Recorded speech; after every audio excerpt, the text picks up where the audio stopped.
રાપર શહેરમાં લવ જેહાદના બનાવમાં નિકાહ પડાવનાર મુલ્લાની અજમેર દરગાહ ખાતેથી ધરપકડ. રાપર પીઆઈ આર.એલ. ખટાણા અને એમની ટીમની સરાહનીય કામગીરી. આ બાબતે ડીવાયએસપી સાગર સામણા સાહેબે ભચાઉથી અને એકલધામ મહંત યોગી દેવનાથ બાપુએ રાપરમાં બોલાવી પ્રેસ કોન્ફરન્સ. તારીખ 12/6/2026ના રોજ ફરિયાદીએ પોતાને ભોગ બનનાર સગીર વયની બાળાનું અપહરણ કરી અવારનવાર શારીરિક સંબંધ બાંધી ધમકી આપી મારઝૂડ કરેલ હોવા બાબતે આ કામના આરોપી જાહીન અબ્દુલ ચૌહાણ રહે રાપર જિલ્લો કચ્છવાળા વિરુદ્ધ ફરિયાદ આપતા રાપર પોલીસ સ્ટેશનમાં બીએનએસ કલમ તેમજ પોક્સો એક્ટ કલમ મુજબનો ગુનો રજીસ્ટર કરી તપાસ શરૂ કરવામાં આવેલ. આ ગુનાની ગંભીરતાને ધ્યાનમાં લઈ પોલીસ મહાનિરીક્ષક શ્રી સરહદી રેન્જ ભુજ શ્રી ચિરાગ કોરડિયા સાહેબ તથા પોલીસ અધિક્ષક શ્રી સાગર બાગમાર સાહેબ પૂર્વ કચ્છ ગાંધીધામ નાઓ દ્વારા તાત્કાલિક કાર્યવાહી કરવા સૂચનાઓ આપવામાં આવેલ હોય. જે અન્વયે નાયબ પોલીસ અધિક્ષક શ્રી સાગર સાંભળા સાહેબ ભચાઉ વિભાગ ભચાઉ નાઓના માર્ગદર્શન હેઠળ આરોપી જાહીન અબ્દુલ ચૌહાણ રહે રાપરવાડાને તારીખ 13/6/2026ના રોજ ધરપકડ કરવામાં આવેલ અને તપાસ દરમિયાન આરોપીએ ભોગ બનનારને લગ્ન નિકાહ કરવાની લાલચ આપી ભગાડી જઈ અવારનવાર શારીરિક સંબંધ બાંધેલ હોય અને અજમેર રાજસ્થાનની ખ્વાજા સાહેબ દરગાહ ખાતે તારીખ 21/7/2025ના રોજ ભોગ બનનાર સગીરાને ખ્વાજા સાહેબ દરગાહના ઇમામ કાઝી મોહમ્મદ રમજાન જાન મોહમ્મદ રહે અજમેર રાજસ્થાન વાળાએ ગેરકાયદેસર ઇસ્લામ કબૂલ કરાવી આરોપી જાહીન અબ્દુલ ચૌહાણ સાથે ગેરકાયદેસર નિકાહ કરાવી ગેરકાયદેસર ધર્મ પરિવર્તન કરાવેલ હોય. આ કામના આરોપી ઇમામ કાજી મોહમ્મદ રમજાન જાન મોહમ્મદ રહે અજમેર રાજસ્થાન વાળાને 15/6/2026ના રોજ અજમેર ખાતેથી પકડી પાડી ગુનાના કામે ધરપકડ કરી નામદાર કોર્ટમાં રજૂ કરતા તારીખ 19/6/2026 સુધીના પોલીસ કસ્ટડીના રિમાન્ડ મંજૂર કરવામાં આવેલ છે. તેમજ ગુનાના કામે ગુજરાત ધર્મ સ્વાતંત્ર્ય સુધારા અધિનિયમની કલમ તેમજ બાળ લગ્ન પ્રતિબંધિક અધિનિયમની કલમ મુજબ તેમજ પોક્સો એક્ટ કલમ મુજબનો ઉમેરો કરવામાં આવેલ છે. તારીખ 12/6/2026ના ફરિયાદીની સગીર વયની દીકરી ઉંમર વર્ષ 17 વર્ષ 3 માસ ને આરોપી જાહીન અબ્દુલ ચૌહાણ મુસ્લિમ ગેરકાયદેસર રીતે અપહરણ કરી ભગાડી જઈ અને અવારનવાર શારીરિક સંબંધો બાંધી ગેરકાયદેસર લગ્ન કરાવેલ છે. આ બાબતેની ફરિયાદ નોંધાતા તાત્કાલિક માનનીય border range IGP Shri Chirag Kordia સાહેબ તથા પોલીસ અધિક્ષક શ્રી સાગર બાગમાર સાહેબ દ્વારા રાપર પોલીસ તેમજ જિલ્લા એલસીબીની અલગ અલગ ટીમો બનાવી આરોપી જાહીન અબ્દુલ ચૌહાણની અટક કરવામાં આવેલ છે. આ બનાવ સંદર્ભે વધુ તપાસ કરતા આરોપી જાહીન અબ્દુલ ચૌહાણ એ સગીર વયની દીકરીને અજમેર ખાતે જઈ અને ત્યાં ખ્વાજા સાહેબની દરગાહમાં ઇમામ તરીકે નોકરી કરતા મોહમ્મદ રમજાન જાન મોહમ્મદ દ્વારા ગેરકાયદેસર રીતે ધર્મ પરિવર્તન કરાવી અને ગેરકાયદેસર એમના લગ્ન કરવામાં આવે છે. આ સંદર્ભે રાપર પોલીસની ટીમ દ્વારા અજમેર ખાતે જઈ મૌલાના મોહમ્મદ જાન મોહમ્મદની અટક કરવામાં આવેલ છે. હાલ વધુ 4-5 દિવસ પહેલાં રાપરમાં એક લવ જેહાદનો કેસ બનેલ. હિન્દુ દીકરીને ભગાડી અને એને સાથે લગ્ન કરેલા અને માવતરનો ખબર પડી અને સમાજના હિન્દુ સંગઠનો ખબર પડી અને પરત લઈ આવ્યા અને પછી આખો પોલીસ પ્રશાસને એને છેડા સુધી પહોંચવાનો પ્રયાસ કર્યો અને પોલીસે જ્યારે પ્રયાસ કર્યો તો આ દીકરીને અજમેર લઈ જવામાં આવી અને અજમેરની અંદર દરગાહ શરીફ છે, જો એક પવિત્ર સ્થાન છે મુસ્લિમ સમાજનો. એના જો 5 ઇમામ છે એમાં જો એક મુખ્ય ઇમામ છે એટલે એણે 1 વર્ષ પહેલાં એટલે આજ જો દીકરી છે એ 17 વર્ષની થઈ ત્યારે દીકરી 16 વર્ષની હતી. એટલે 16 વર્ષની દીકરીને ધર્મ પરિવર્તન કરવામાં આવ્યું. એનો જો હિન્દુ નામ હતો એનાથી બીજો એનું નામ બદલી દેવામાં આવ્યું અને ધર્મ પરિવર્તન કરી દેવામાં આવ્યું.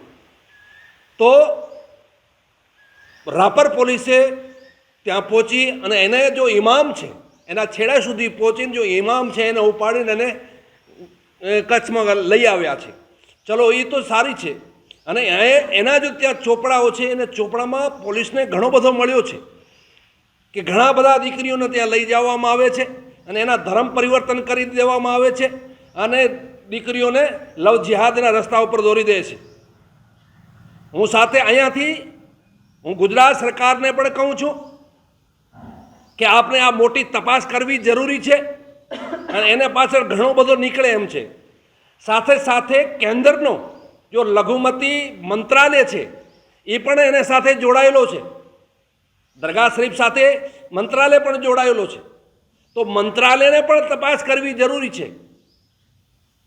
આ લવ જિહાદના હર હંમેશા મોટા જો કેસ બનતા હોય છે લગભગ ત્યાં લઈ જવામાં આવે છે અને ત્યાં ઇમામો એના ધર્મ પરિવર્તન કરાવી દેવામાં આવે છે અને દીકરીઓને હિન્દુ દીકરીઓને દલદલમાં ધકેલી દેતા હોય છે. આ તો રાપર પોલીસ કચ્છ પોલીસની મહેનતથી એ પોલીસ ત્યાં પહોંચી અને ત્યાંથી ઇમામને ઉપાડીને આવી છે ત્યારે ખબર પડી છે. એટલે અમે અહીંયાથી એટલું જ નિવેદન કરીએ છીએ કે આની ચોક્કસપણે તપાસ થવી જોઈએ. ગુજરાત ગૃહ મંત્રાલયની તપાસ કરે અને કેન્દ્ર જો લઘુમતી મંત્રાલય છે એ પણ એની તપાસ કરાય.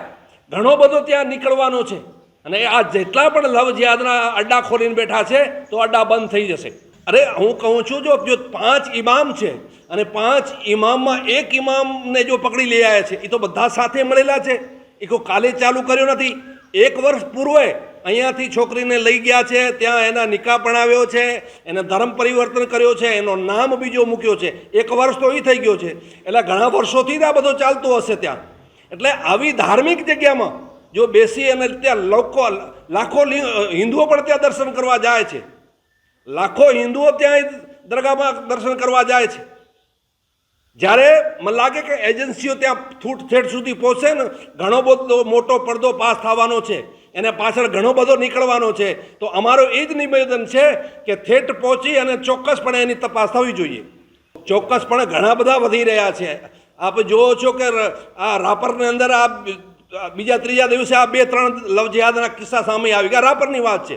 સમગ્ર કચ્છની અંદર તો ઘણા બધા છે. સલારીની અંદર, રાપરને બાજુમાં સલારી ગામ છે. સલારીની અંદર 2 દિવસ પહેલાં લવ જિહાદનો કિસ્સો આવ્યો છે. એટલે લગભગ કિસ્સા વધી રહ્યા છે ને એને રોકવા જરૂરી છે. રોકાશે ક્યાં? જ્યાં સુધી તમે જડ સુધી નહીં પહોંચો ત્યાં સુધી નથી રોકાવાના. એટલે જડ સુધી પહોંચવાનો જરૂરી છે. ચોક્કસપણે જે હુમલાઓ આપ રાયધપડા ગામની કહો છો, આ વરનોરા ગામ જો હુમલો કરવાનો જેણે પ્રયાસ કર્યો તો એને પ્રશાસને 6ઠ્ઠીનો દૂધ જાહેર કરાવી દીધો છે. ચોક્કસપણે એને અકલ ઠેકાણે આવી ગઈ છે કે કોકના ગામ ઉપર હુમલો કરવો કોઈ સહેજ નથી અને એને પાછળ ઘણો બધો ભોગવવો પડે. તો આજે વરનોરાવાળાને પૂછી દો કે તમારા શું હાલ થયા છે ને તમારી શું પરિસ્થિતિ છે. ચોક્કસપણે હું કહું છું કે આવા ઘટનાઓને રોકવા માટે એને કડીમાં કડી તપાસ કરવી છે. જો આવી ઘટનાઓને અંજામ આપે છે આવા લોકોને સખ્ત સજા કરવી પડે. ભાઈ ગુજરાત પોલીસને તો ઠીક છે, પણ હું તો આ રાપર પોલીસને ખૂબ અભિનંદન પાઠવું છું કે એણે એટલી બધી હિંમત કરીને ત્યાં પહોંચ્યા અને ત્યાં પહોંચવો પણ મુશ્કેલ છે અને ત્યાં દરગાહમાંથી આ જો ધર્મ પરિવર્તન કરાવવાવાળો ઇમામને ઉઠાવી લઈ આવે તો એટલે રાપર પોલીસને ચોક્કસપણે આપણે અભિનંદન પાઠવા જ છે. બાપુ ખાસ તો રાપર પોલીસનું આ ઇન્વેસ્ટિગેશનના આધારે જે કયા ભૂલો હતો એની ધરપકડ કરવામાં આવી. એટલે ક્યાંક ને ક્યાંક હાલે જે રાપર પોલીસનું જે મોરલ છે, રાપર પોલીસના જે પીઆઈ છે ખટાણા છે, હું માનું છું ઇન્વેસ્ટિગેશનમાં માને છે એવા ઘણા કિસ્સા છે એમના આવ્યા પછી કે જેનું ઇન્વેસ્ટિગેશન થયું હોય અને ગુના ડિટેક્ટ પણ થયા હોય. જેમ કે આ રાપર ચોક્કસ ખટાણા સાહેબ પીએસઆઈ છે, પીએસઆઈ છે, પીઆઈ છે, કચ્છ પૂર્વ કચ્છના એસપી છે, ડીવાયએસપી છે, આખો સ્ટાફ ચોક્કસ બધો ધન્યવાદનો પાત્ર છે ને. આટલી જગ્યાએ એ પહોંચવો એ બહુ મોટી હિંમતની વાત છે અને ત્યાંથી ઉપાડી લાવવા એ બહુ મોટી હિંમતની વાત. એટલે સમગ્ર હું પોલીસને ખૂબ અભિનંદન પાઠવું છું.